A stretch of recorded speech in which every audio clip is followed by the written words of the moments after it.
5 seconds. Start.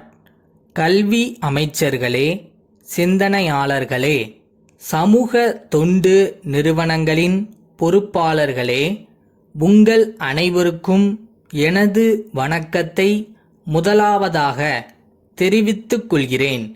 2 நாட்கள் நடைபெற உள்ள இம்மாநாட்டில் பல்வேறு தரப்பட்ட கல்வியாளர்கள் கலந்து கொண்டு நல்ல பல கருத்துக்களை ஆய்வுக்கு எடுத்துக்கொள்ள இருப்பதை கண்டு நான் பெருமகிழ்ச்சி அடைகிறேன். இன்று நம் நாட்டில் கல்வியின் தரம் எவ்வாறு உள்ளது என்பதை நீங்கள் அனைவரும் அறிவீர்கள்.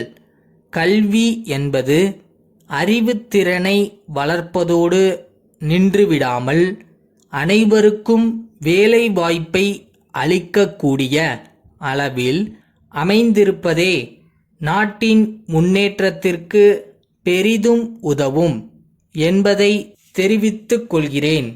அந்த வகையில் நம் நாட்டு இளைஞர்கள் அனைவரும் தொழிற்கல்வி பெற ஏற்றதொரு வாய்ப்பை உருவாக்கும் வகையில் உங்கள் மாநாடு சிறந்த முடிவுகளை எடுக்க வேண்டுமென்று கேட்டுக்கொள்கிறேன். மேலை நாடுகளில் நிலவி வரும் கல்வியின் தரத்தோடு ஒப்பிட்டு பார்க்கையில் நம் நாட்டின் கல்வி முறை பெரிதும் வேறுபட்டுள்ளதை நீங்கள் அனைவரும் அறிவீர்கள். வேலை வாய்ப்பை அளிக்கும் கல்வி முறையை கொண்டு வந்து அடிப்படை கல்வி திட்டத்தையே மாற்றியமைக்க வேண்டுமென்ற எனது யோசனையையும் தெரிவித்துக் கொள்கிறேன்.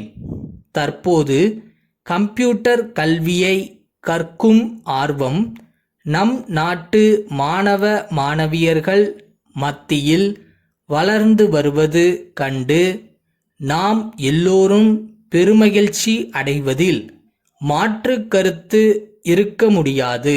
இருப்பினும் பள்ளிகள் மற்றும் கல்லூரிகளில் பயிலும் மாணவ மாணவியர்கள் அனைவரும் கம்ப்யூட்டர் கல்வியை பெற எல்லா வகையிலும் நமது அரசு பாடுபடும் என்ற உறுதியை உங்கள் அனைவருக்கும் தெரிவித்துக் கொள்ள விரும்புகின்றேன்.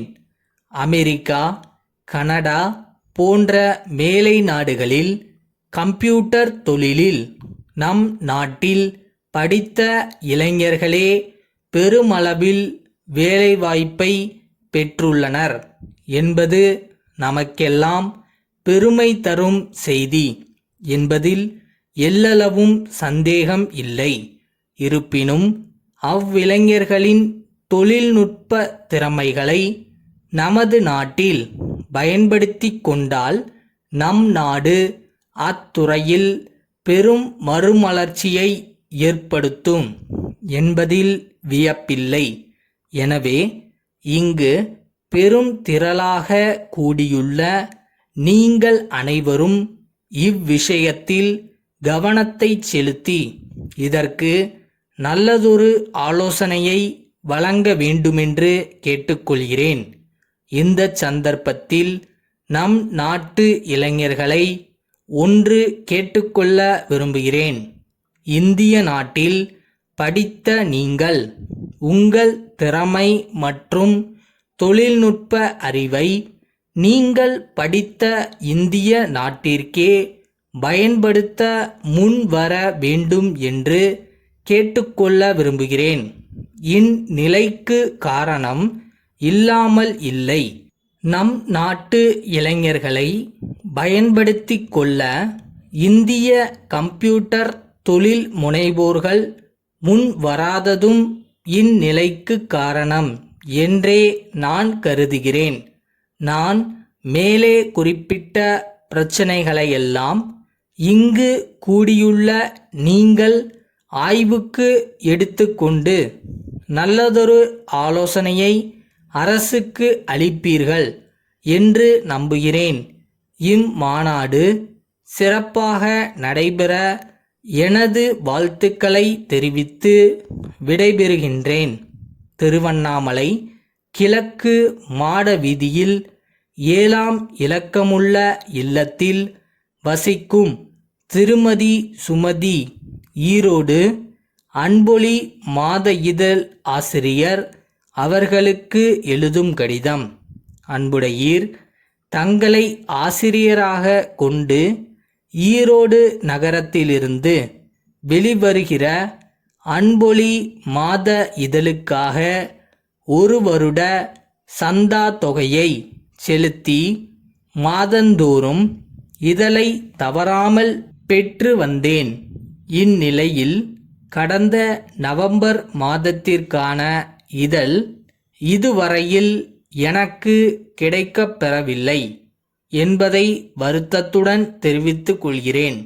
எனது வருடாந்திர சந்தா 2001ஆம் ஆண்டு ஜனவரியுடன் முடிவடைகிறது. எனவே மேலும் 1 வருட காலத்திற்கு சந்தாவை புதுப்பிக்க எண்ணியுள்ளேன். அதற்கான சந்தா தொகையான ரூபாய் 85க்கான ஈரோட்டில் மாற்றத்தக்க கேட்பு காசோலையை இக்கடிதத்துடன் இணைத்துள்ளேன். ஒவ்வொரு வருடமும் சந்தா தொகையை அனுப்பி புதுப்பிப்பதில் சிரமங்கள் ஏற்படுவதால் ஆயுள் சந்தாவை செலுத்தி ஆயுட்கால உறுப்பினராக விரும்புகிறேன். எனவே அதற்கு எவ்வளவு பணம் செலுத்த வேண்டும் என்ற விவரத்தை தெரிவிக்க வேண்டுமென்று கேட்டுக்கொள்கிறேன். நவம்பர் மாதத்திற்கான இதழை அனுப்ப கேட்டுக்கொள்கிறேன். தங்கள் நம்பிக்கையுள்ள